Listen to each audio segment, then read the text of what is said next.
अस्सलाम वालेकुम। मैं हूं जावेद फारूकी और आप देख रहे हैं मेरा यूट्यूब चैनल। मीनार पाकिस्तान में जो एक वाक़या हुआ, बहुत ही अफसोसनाक वाक़या, एक ख़ातून के साथ नौजवानों का एक गौल था, हजूम था, बल्कि उसे ये कहें कि एक बेकाबू, एक पुरहंगाम एक हजूम था जिसने उस ख़ातून के साथ बहुत ज़्यादती की, हरासा किया गया ख़ातून को। और इस वाक़े ने पाकिस्तान का जो एक इमेज है उसे इतनी बुरी तरह से मसख किया, हम सब के सर शर्मिंदगी से झुक गए। तमाम दुनिया ने देखा और इसकी अभी तक जो वीडियोस जो चल रही हैं उसमें देखा जा सकता है कि किस तरह से एक ख़ातून जो है वो मीनार पाकिस्तान पे आई है। 14 अगस्त का दिन है और वो भी उसी जज्बे के तहत वहाँ पर यौम आज़ादी को सेलिब्रेट करने के लिए आई है जिस तरह से बाकी लोग आए हैं। सवाल कई तरह के उठाए जा रहे हैं। एक तो पहलू ये इसमें डिस्कस किया जा रहा है कि ये खातून उस दिन क्यों आई जब इतनी बड़ी तादाद में वहाँ पर लड़के नौजवान थे और एक पुरहजूम जगह थी, वहाँ पर उसे नहीं आना चाहिए था। ये एक बहुत अजीबोगरीब किस्म की मंतक है कि उस खातून को क्यों आना चाहिए था। दूसरा ये कहा जा रहा है कि नहीं जनाब, वो तो एक टिकटॉकर थी, वो अपना एक टिकटॉक का शूट करने के लिए आई थी।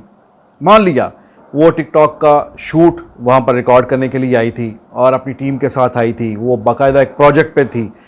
लेकिन सवाल ये पैदा होता है कि क्या एक टिकटॉकर जो है, जो एक फ़नकार ही उसे ले लें, आर्टिस्ट ले लें, कि क्या उसे हक नहीं है वो अगर वो ये काम भी, आप ये कहें कि अगर वो प्रोफेशनल एक अपनी एक्टिविटी पे थी तो क्या उसे अपनी प्रोफेशनल एक्टिविटीज़ परफॉर्म करने का यहाँ पर आज़ादी नहीं है, उसे हक हासिल नहीं है।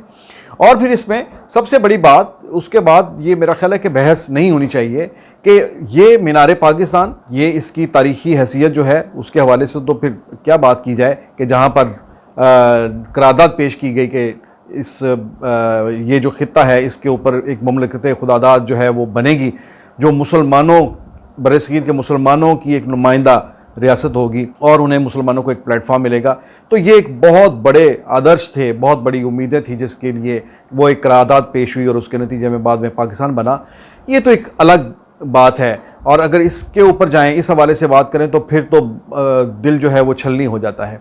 लेकिन जहाँ तक दूसरी बात है कि वो खातून वहाँ पर क्यों आई, तो ये बड़ी सिंपल सी एक बात है कि ये एक रियासत है और रियासत के अंदर एक हुकूमत है और उस हुकूमत को ये ज़िम्मेदारी दी गई है, रियासत की जो ज़िम्मेदारियाँ हैं वो हुकूमत को तफवीज़ की गई हैं कि वो यहाँ के शहरियों के हकूक़ और उनके फ़राइज़ का तयन करे और उनके हकूक़ को प्रोटेक्ट करे और जिनके फ़राइज़ हैं उनसे फ़राइज़ मनसबी उनसे हासिल किए जाए। तो सवाल सारा यही इसके अंदर जो मेरा ख्याल है कि अल्टीमेटली तो बहस इसी पे आएगी, क्या रियासत ने अपना काम पूरा किया, क्या उसके हुकूमत के इदारों ने क्या यहाँ पर परफॉर्म किया? इसका जवाब सिंपली नफ़ी में है। पंजाब हुकूमत की कारकर्दगी इस एक वाक़े से ही बुरी तरह से एक्सपोज हुई है। अभी तो ये चंद दिन पहले जो पंजाब के अंदर एक सूबाई वज़ीर के भाई का जो कत्ल हुआ है और जिस अंदाज से कत्ल हुआ है, अभी तो वो उसकी बाज़गश्त ही चल रही थी, लेकिन उसके बाद ये वाक़या हो गया। अगर अब उस वाक़े की बात करें तो ये एक इंतहाई खौफनाक वाक़या था कि वज़ीर आला की मौजूदगी में सूबाई वज़ीर के भाई का टारगेट किलिंग उसकी हुई। और ये कितना खौफनाक एक अमर है कि एक टारगेट किलर उस पूरे के पूरे तकरीब के अंदर बड़ी आज़ादी से आ गया और वहाँ पर जहाँ पर सूबे के चीफ एग्जीक्यूटिव आ रहे हैं वहाँ पर सिक्योरिटी का लेवल तो बहुत ही हाई होता है।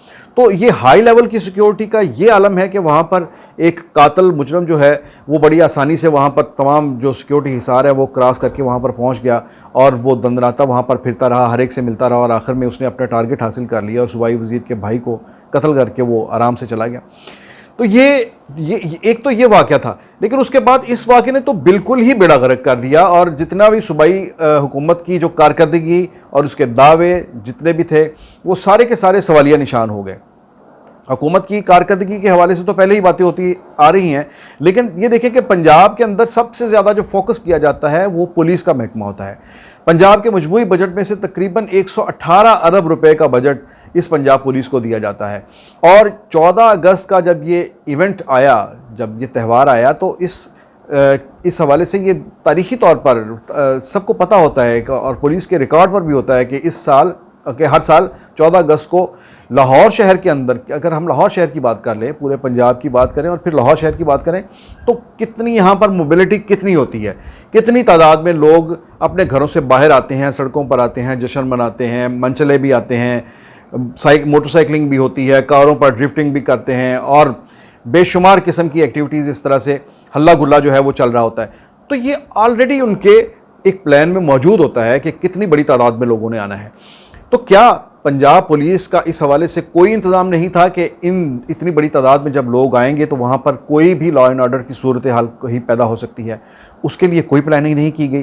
कई सवाल तो उठते हैं। देखें, आम तौर पर जब कभी कोई लॉ एंड ऑर्डर की सूरत हाल होती है तो दफ़ा 144 नाफिज की जाती है।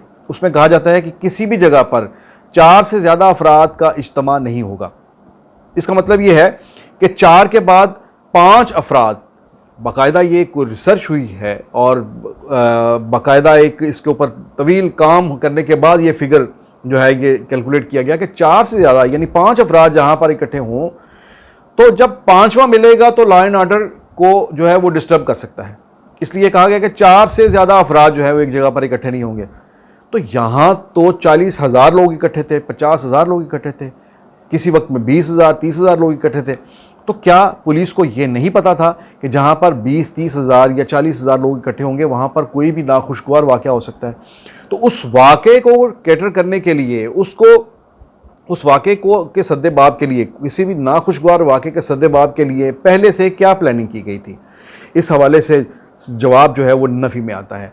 तो ये एक जो है ये इंतहाई ख़राब और मायूस कुन कारकर्दगी, पुलिस की मायूस कुन कारकर्दगी का जो है ये गम्माज़ है ये सारे का सारा वाक़या। जब इस तरह का एक वाक़या होता है तो उसके बाद पे दर पे ऐसी चीज़ें सामने आती हैं जो सूबे में, उस इलाके में, वहाँ के महकमे जो हैं उनकी कारकर्दगी का एक उसे एक्सपोज फिर करते हैं। पे दर पे ऐसी चीज़ें आती हैं। अभी मैं आज ही कुछ सोशल मीडिया पे तस्वीरें देख रहा था। एक किसी शहर की, गालिबन मंडी बहाउद्दीन की एक तस्वीर है जिसमें एक पुलिस ऑफिसर एक मजलिस में के अंदर जा रहा है या कोई जुलूस की जगह है जहाँ पर वो एक बैरियर क्रॉस करके वो उस एरिया में जाना चाह रहा है जहाँ पर मुहर्रमुल हराम की एक्टिविटी जारी है।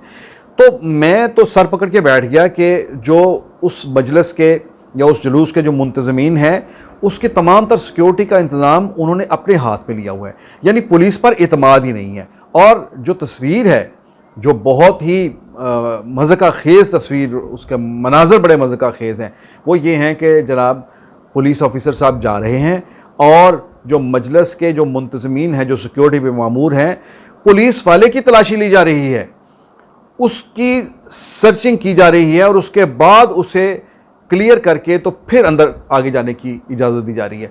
जब आपकी पुलिस के ऊपर एतमाद का ये आलम हो कि उसको भी सर्च करके, चेक करके, उसकी तलाशी लेकर आप अपनी किसी तकरीब में, किसी मजलिस में, किसी जुलूस के अंदर आप उसको आने का जो है वो ग्रीन सिग्नल दें, उसे इजाज़त दें, तो फिर इससे एक लोगों के अंदर आपके इदारों के बारे में क्या तासुर क्या पाया जाता है, इसका बखूबी अंदाज़ा लगाया जा सकता है। ये मेरा ख्याल है कि ये हमारे अरबाब इख्तियार के लिए, पंजाब हुकूमत के लिए, वज़ीर आला उस्मान बुज़दार के लिए भी ये एक जो है ये एक बहुत एक अलार्मिंग ये चीज़ है कि उनका सूबा किधर जा रहा है। उनकी नाक के नीचे जो एक महकमे हैं, जो सबसे इम्पोर्टेंट, जो प्राइम महकमा है, पुलिस का महकमा, जो सबसे ज़्यादा बजट लेता है, आपके बजट लोगों के टैक्सेस से जो पैसा इकट्ठा होता है, सबसे ज़्यादा वसाइल उसे दिए जाते हैं, उसे हर तरह की जो है मुआवनत दी जाती है। वहाँ पर जो मसाइल हैं, जो मामलात हैं, वो किस तरह से चल रहे हैं, इस कदर कैजुअल किस्म की पुलिसिंग, इससे इतना बड़ा सूबा आप कैसे चला सकते हैं, ये एक बहुत बड़ा सवाल है। और ये वज़ीर-ए-आज़म इमरान खान की गुड गवर्नेंस के जो दावे हैं और वज़ीर आला पंजाब के जो गुड गवर्नेंस के दावे हैं, उन पर भी एक सवाल है।